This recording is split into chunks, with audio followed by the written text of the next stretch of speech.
Welcome back, guys, and we got a lot to talk about today. So apologies for us like jumping around and stuff. But first things first, we've got some new information from Wizards about what the expansion's going to be like and a couple of changes they're making. One of the key changes is the AI option is going to be going away. So if you play someone online and they leave after the first minute, you can pick up the free win if you want, or if you actually want to play the matchup out, you can. It's just up to you. It's getting the. I mean, I was never really bothered by AI's taking over, because at the end of the day, if you lose the match, you're most likely going to lose anyway. So I mean, you can't really complain too much if your deck didn't beat their deck. Simple as really. But either way, it's gone out. There was a lot of complaining about it, and they're getting rid of it, which is pretty nice. I honestly didn't expect them to do that because, you know, it's more beneficial for them if the grind is longer. But hey, I'm not going to complain. Number 2 is there's loads of changes to the starter box, which is why I've got it loaded up now. They're doing some swaps. They're getting rid of some cards and replacing them with other cards. I'm just going to go through them all now really quick. By the way, there'll be a link in the description for if you just want to skip to the matches. I'll be doing some of my opponent's deck in the Steam Showdown for next round. But anyway, back onto this. Angelic Edict is becoming a 1-mana white combat trick called Enshrouding Mist. Gives your creature +1/+1 and prevents all damage to it, which is actually really nice. We needed a cheap white combat trick. It's like we don't have like Undying Evils or like Cloud Shifts or anything, so it's nice to be able to protect you guys if you want to. And I mean, we lose Angelic Edict, which seems kind of scary now because like there's so little to do with like Ulamog and stuff, but I'm sure the expansion's going to bring like Oblivion Strike and some other cards that'll help us deal with it. Okay, Divine Favour, I'm afraid to say it's going. The third best white 2-drop aura is getting replaced with a useless 4-drop one. So I mean, it's kind of weird because it's went from a card that's playable, but it's just like down in the pecking order, like kind of like Infernal Fist. It's good, but it's not ahead of Infectious Bloodlust and Call the Full Moon. But it's getting replaced with something useless. Don't really know why, but hey, that's what they're doing. Anything on this page? No. Blue. No, nothing on this page.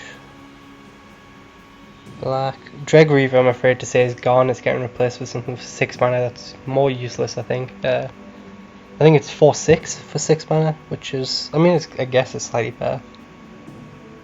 Red is losing Foundry Street Denizen. They were pretty honest about it. They said it was just a straight downgrade. It's getting replaced with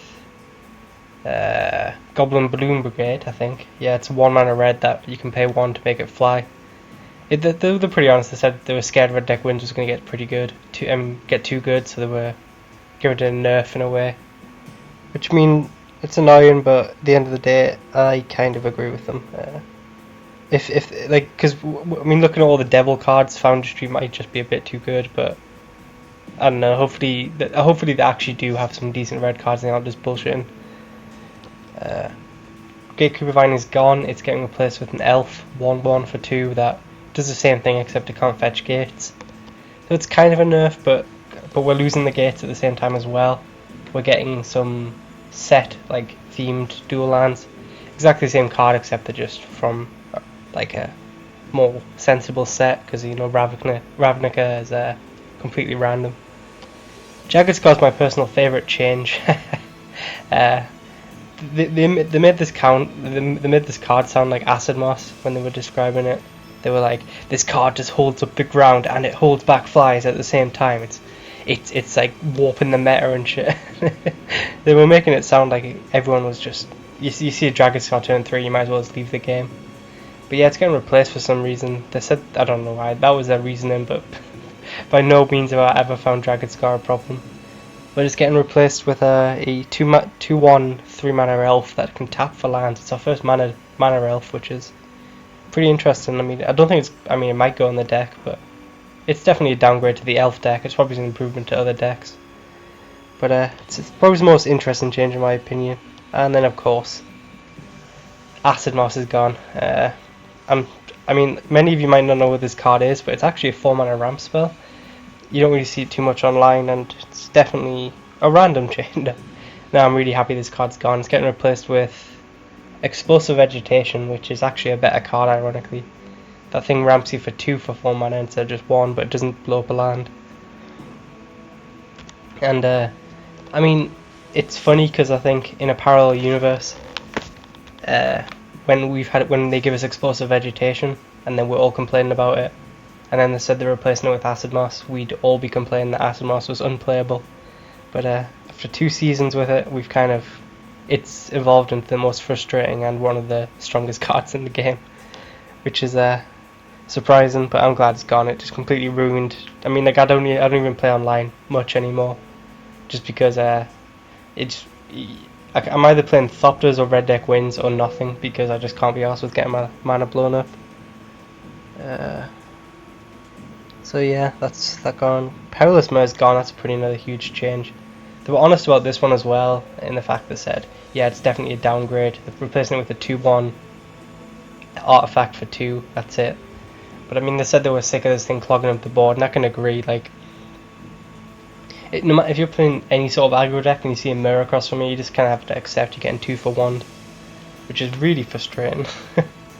It's just really easy to throw in any deck, and it will do pretty good in any deck. It's kind of sad for the Kratz deck, but overall I think they'll live. And like I said, the gates are getting removed as well. They're getting replaced with like the exact same card, except it's not a gate. But that is the changes, and to be honest, I'm happy with every single one. I don't really care much about most of them, but oh yeah, we're losing Axebane Stag. I forgot about that one.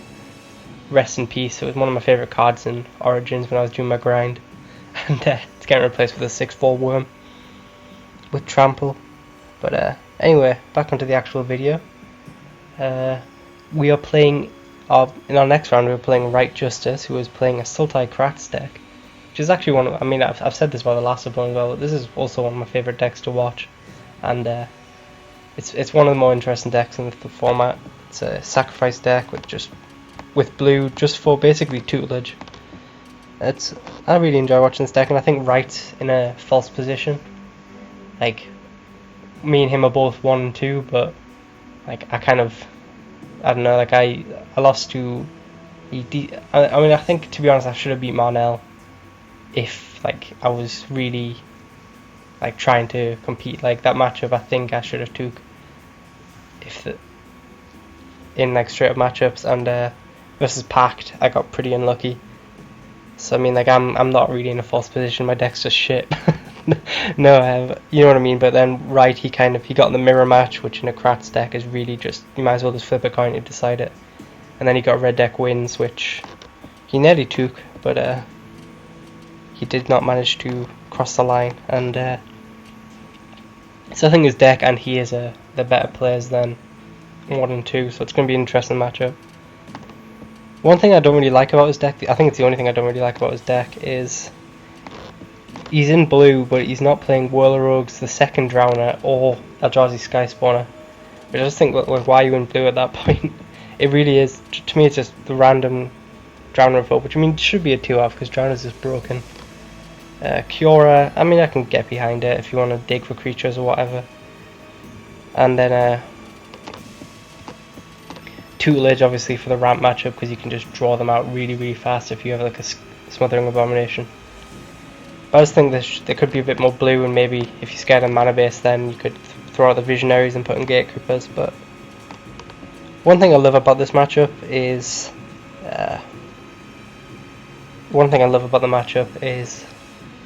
there's no sweepers to play around, and there's no counters to play around. We are literally just going to be throwing our decks into each other and just seeing what comes out the other side. Like, there's going to be no holding back. We're just going to be like, there's no, okay, I'll play around this board wipe. It's just going to be throw everything on the board and see what happens, which I think is going to be great. I did 2 playtests with with Pact, my last round opponent. We played 2 matches, and I won 1 and I lost 1. And the one I lost was one of my funnest games I've actually ever played in this. I think he got the whole train going with Abomination, and once that thing gets going, it's pretty much impossible to stop. But Tima did its damn well best. I had like 2 Woodland Wanderers, Woodland Bellower, Gaia's Revenge. It was just massive board, and I got him down to like 4 life. I had him on a 1-turn clock, and then he top decked the Rogue's Passage, and many sad fields were had, but it's just a great matchup to watch and play because it's just throw everything on the board and see what happens. I love it. Plus my Radiant Flames actually finally have some use, and today we are playing Entella. So I'm gonna focus down now. Okay, 2 land hand. We have no green, but we can fetch it up with Evolving Wilds, so I'll keep. And this guy has gone down to 5, 4, 3, 2. Okay, so I mean I'm gonna just talk about real life shit now because I mean I'm not searching for another game because it's taking ages. I was actually tried to record, I think it was last night, and I couldn't find a game for shit. I felt like an Xbox guy. I really couldn't. And I just realised the way I'm playing my lands now means I can't get a turn 2 play out, but judging by the fact he's mulled down to 2, I think I should be okay. Just make sure I play the right dual land here. Sunken Hollow, yeah. But I just couldn't find a game for anything, so I just ended up just packing it in. I mean I found one and then I waited like 15 minutes in between the rounds and I just couldn't find one.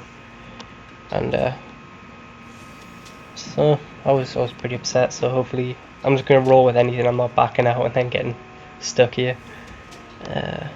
Plus I want the gold. Okay.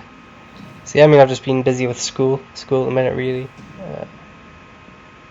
I'm also going to just throw it on the tutelage and then just leave it at that, but I think a carrier throw into Husk is just better because it just completely shuts him down. So I mean that's where I've been the last week. I never got to do the Reconnaissance video with Pact's deck, which I'm kind of sad of because I really liked his deck. And so I mean I've just been doing that, but me and Wright haven't actually scheduled a match yet for ours, but I'll kind of upload it whenever we can. These Starbucks changes have been slightly problematic for us because obviously the cards are going to get switched when the expansion drops, which means people who bring like Perilous Mern decks, they're going to have to really change up their plans because Perilous Mern will no longer exist. Basically we've got a deadline I didn't really predict we had before, so it's going to be interesting. I'm not going to rush the tournament along, but we're going to try and get the matches played as soon as possible. Okay, so I mean I'm going to play this aggressive here. Opponent is flooding out. He's already got 4 lands and he's playing red deck wins and he's out in the top 6. Okay, I'm just going to get the tutelage out because honestly I think the insane mill triggers I can get from, because it's against red deck wins. He's already seen 4 lands, which means he's got quite a significant amount of red spells in his deck, so tutelage should really just go off here. And maybe, I don't know, I'm always tempted to play tutelage against mono red just because it's hilarious when you mill them for like 12. I hope this guy's only running like 18 lands. I love them matchups with tutelage, especially when you get in front. Wow, 5 lands in the top 7. Okay, I think, like I said, there's 8 off the bat. I'm just gonna get the Visionary down, I think, and then let's see what wins the race, Husk or tutelage triggers. It's definitely a conundrum. There's another 4. Just gonna attack all out here, I think. See how he blocks. Most likely, I mean, he probably tries to 2-4 on me with the block on the carrier throw. Yeah, I'm absolutely fine with that because he goes to my face. Interesting. I might just get the flashback down. Realistically, this guy is playing off the top of his deck already, so if he just draws another land, which I mean I'm feeling bad for this guy, managed to flood out on a 6 land and a 2 land hand. Hey, he top decked an Ember Hauler though. It's not bad. Do I just Bone Splinters that? Okay, Drowner of Hope I think is just the better play here. I think this might just be game. He's on 12. We get to hit him for 2, 4, 6, 8, 11. Damn it. Okay. So I mean, there's no point sacrificing scions yet. Whoa! Hold down that tag. Well, okay, if you're just gonna make it easy. Thanks AI. We don't even the AI doing that has just actually won us the game, which is hilarious because before we had to sacrifice a scion to tap down his blocker, but now that he's just got rid of his blocker, we actually have lethal, I think. So credit to the AI, it fell on its own sword. Yeah. So well, it ended the game. Hopefully we can actually get a competitive one next. Well, I don't know. You can never really tell whether they mulligan badly or not. Like, you kind of always assume that they mulligan badly. Hey, I just got an achievement versus Slugger. No idea what that means. But I just got it, whatever it is. Oh, there it is. Won 500 versus battles. Whee! And what a challenge it was. That was a real grind fest as I played a 2-drop and he rage quit. But yeah, because I mean, like, you never know whether they just got really greedy with red deck wins mulligans or whether they really just couldn't find lands. I find I always assume whenever my opponent mulls down, I think they're terrible. And it's bad because you know I mull down all the time.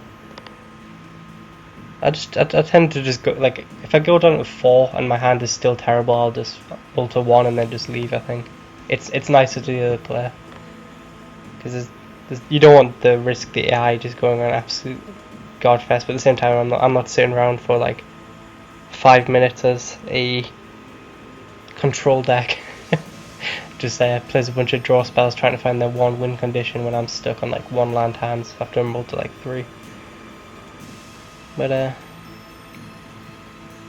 hopefully that'll change in the expansion. I'll just be able to rage quit knowing that they can get the coins if they want them. Speaking of coins, I think I'm on about 12k right now, which is enough for 1 expansion of the 2.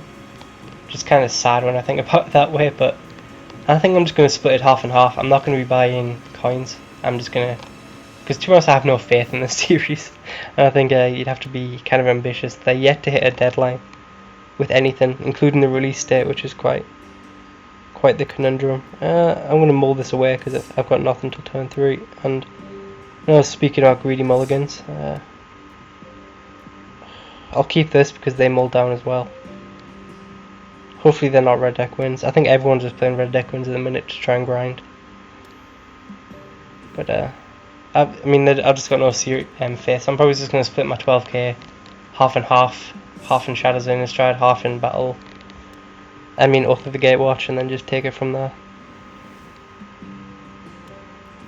Because I mean, once you got half of a set, it's really not the rares and mythics I've struggled with in the past. It's been the commons and like the uncommons.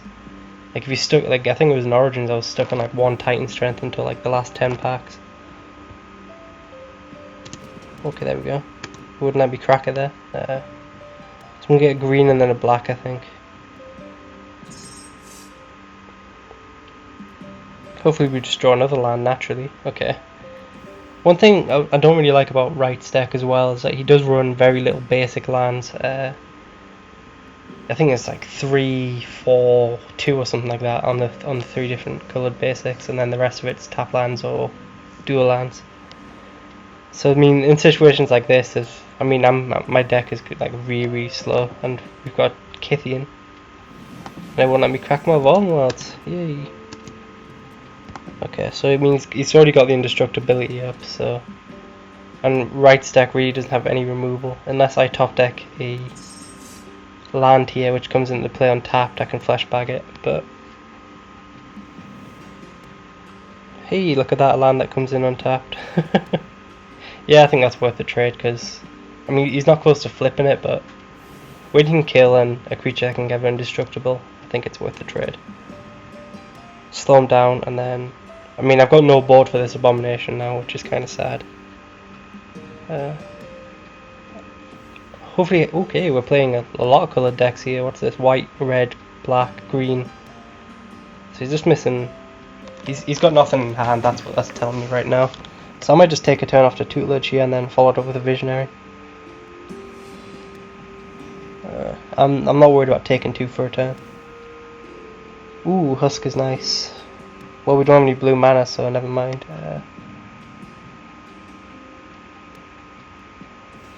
I'm just going to play the Husk out.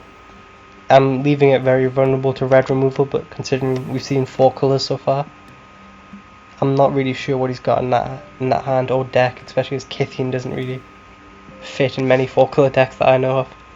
I have no idea what this guy's playing, basically. Okay, I can't say I was expecting that. Okay, so I mean, we've both got pretty... Okay, would it please let me crack these Evolving Wilds? Nope, game's cracked up, great, 10 out of 10. Great pro, okay. I love this game sometimes. It shits on you and then it rewards you with a great top deck. Although I would actually, to be honest, well, I would have shuffled my library, so never mind. Now we know that the game's fucking up, I'm just going to crack my Evolving Wilds now. So we've got single blue. I'm just going to get black, I think. We don't need double blue, really, in the deck. But that was quite funny. That was timely topping the untapped blue source. After the game wouldn't let me do it. Okay, so this guy really has nothing. Once we get a Drowner out here, I wonder what he's got in his hand. Well, and another advantage about Tutelage when you play in a deck which you've got no idea what's in it is you get to get a bit of information on what they've actually got. So,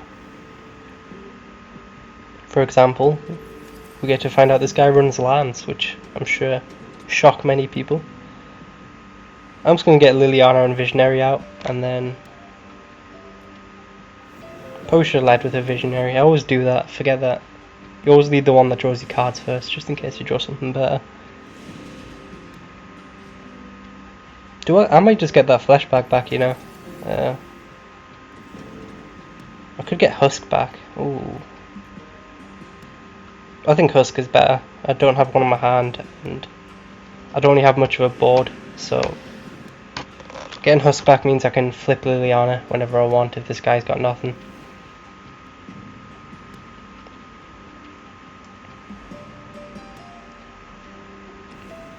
Radiant Flames. Okay, so we're playing a control deck with Kithian, as kind of what I've got the idea on now.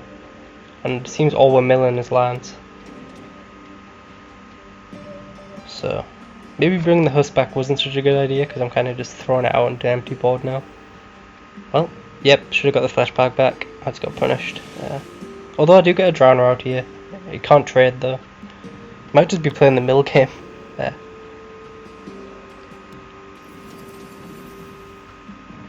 I'm sure all we've milled so far is lands. Okay, we got a Reprisal there, which is nice. It's a lot of lands in the graveyard. I'm just going to tap that thing down, and then next turn I can slam out like Smothering Abomination and start drawing a bunch of cards, I think.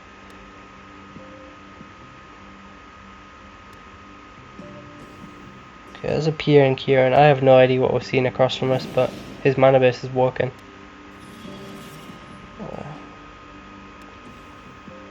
Okay, he's got 0 cards in hand because he's gonna activate Events. That would be a bold play, considering I have a 5/5 on my field. Bone Splinters would be a decent draw here. I forgot to tap it down. That's unfortunate.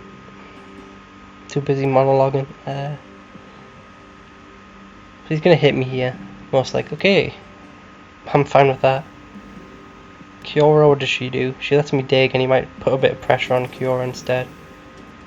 Okay, we got second Wanderer, which is actually really nice. 1, 2, 3, 4, 5, 6. I'm gonna get the Abomination down and then Husk, I think.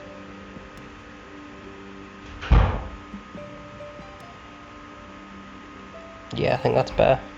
It does mean I have to give up a Scion here, but I should be able to stall the board out a bit longer. And it allows my mill game to get on a bit stronger here. We have hit so many lands. 1, 2, 3, 4, 5, 6, 7, 8 lands already. 9, 10, 11, 12, 13, 14, like 15 lands in the top like 20 cards for him. That's pretty unfortunate. But we're in a decent shape right now.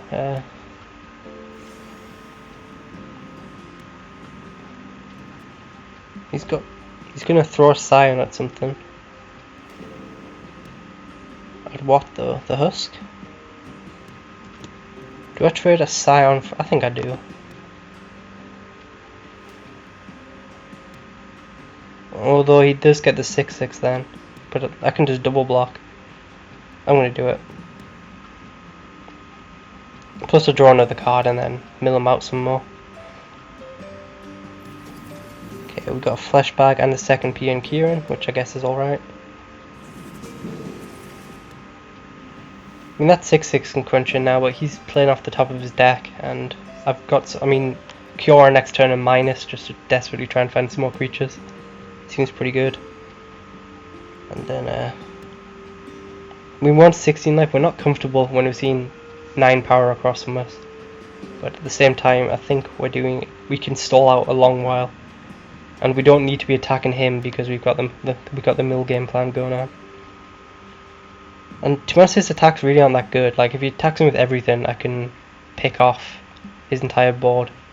And if he attacks with the Wonder Wanderer, then that's not a good attack either because I just double block. It's quite the conundrum. Like I'll trade a Drowner of Hope for a Wooden Wanderer that's a 6/6.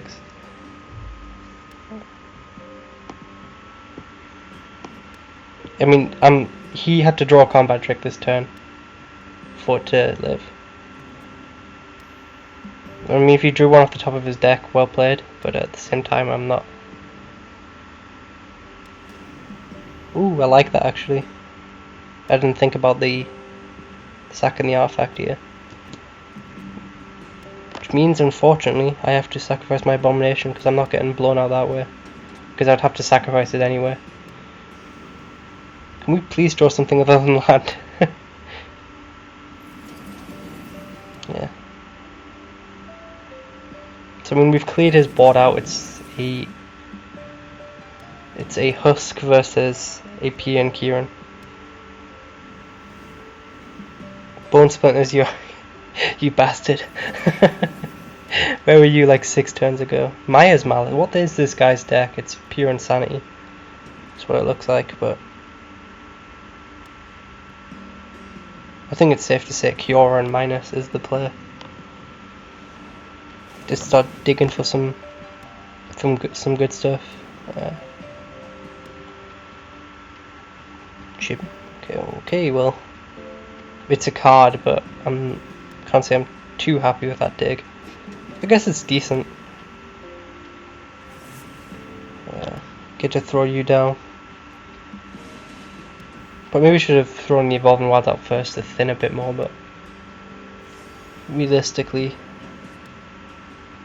no, I'm not even going to bother attacking because I mean, mill is my game plan right now. I'm not really going to be dealing enough damage. I like having the Bone Splinters in hand with the Blister Pod though, and Chippy seems to have realised that he's kind of run out of juice. Wait, so what is this? It's red. We haven't seen. He's bringing in the Evolving Wild. That's ambitious from the AI.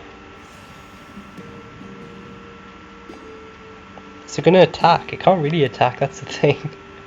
I'll trade a Blister Pod for a Shambling Vents. Okay. I guess he gets to. Wait, no, he doesn't even get to kill Kiora. Let's see. It's an attack from the AI. I'll give it credit there. So I mean, we've got green, black, red. It's like Mardu deck, it looks like. But he's got white cards in there. Okay, actually let me pause this time, that's nice. Maybe he's just, I don't know, maybe he's just running the white for Converge, who knows, can't really tell.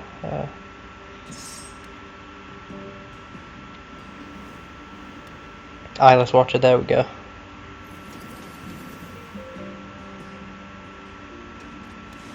So yeah, it looks like he's just running white for the Converge and the... Oh, he's got Reprisal, never mind. I have no idea what we're seeing across from us.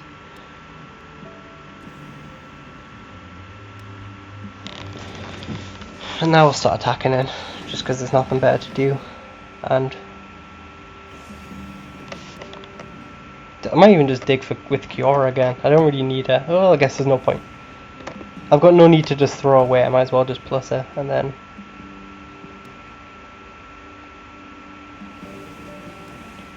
because I'm plus now, I can just like I don't need to throw away into nothing.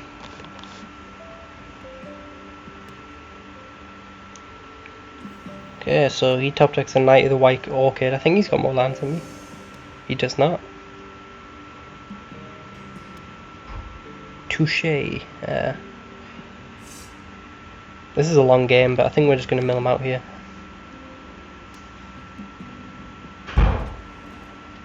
Would have been a lot easier of a game if I'd just got that flashback back instead of Husk. Although, I mean, Husk did work. I don't know. It's an interesting play. I'm not sure if it was the right one. I haven't played in like a week, so I am really rusty. Do I sacrifice? I'm going to sacrifice a Scion to loot. Try and end this game faster.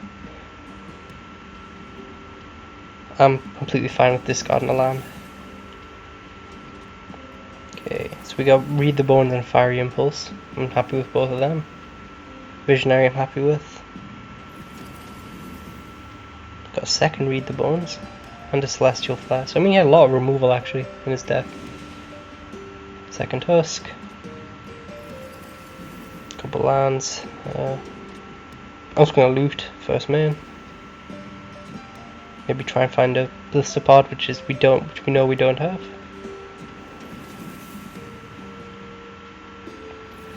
Okay. Obnixilus is gone as well. Yeah, so I mean he needs another board wipe I think, and it needs to be planar outburst because Radiant Flames wouldn't do it. I didn't even activate Cure, that's how confident I am. Watch that come and bite me in the arse. Yeah, I don't know, I'm not sure if this is just me, but I find if I don't play Duels for like 2 days, I just suddenly, I couldn't fucking find my own, I can't even think of a metaphor, it's that bad, but like I forget to like do like really simple stuff like play lands. Okay, so nice attack. I mean I should have double blocked because you know Celestial Flag exists. Like I said, like my play just goes to shit when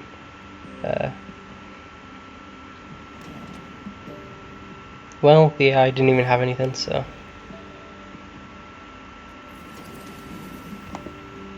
loot. Second carrier throw. So I mean we've got this locked down.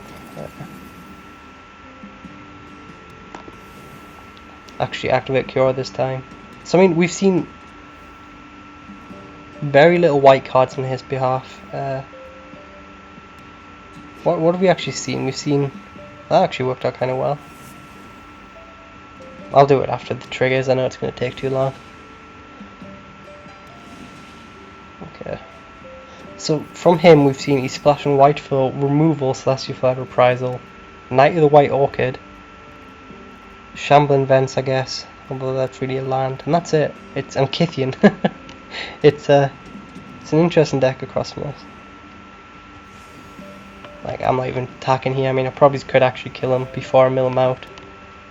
2, 4, 6, 8, 10, 12, and then the next turn. I don't know, I need some pretty good draws, but I think I could do it.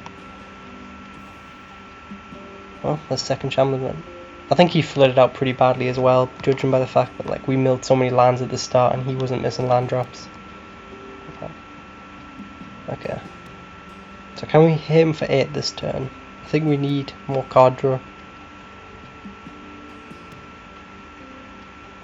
And the AI is taking 15 minutes to decide what to do. There we go.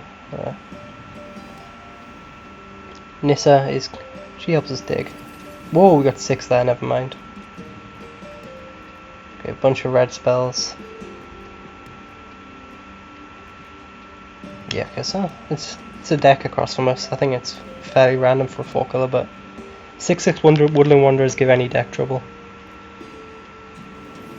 And yeah, so 2 wins. That second game was a long one. Okay, there's Gideon. Okay, so I mean, I guess I can see why he's in white now. It's not too bad. The first one didn't really count. The second one was a game, and I think I'm going to leave it at that because, frankly, I've lost. I've lost the will after. So I'll kind of get really tired after a really grindy match like that.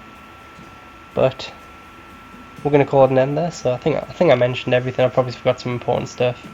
Like I said though, we haven't scheduled the match, and it'll just be up on the channel whenever it's up. So I'd like to thank you guys for watching, and I will see you later.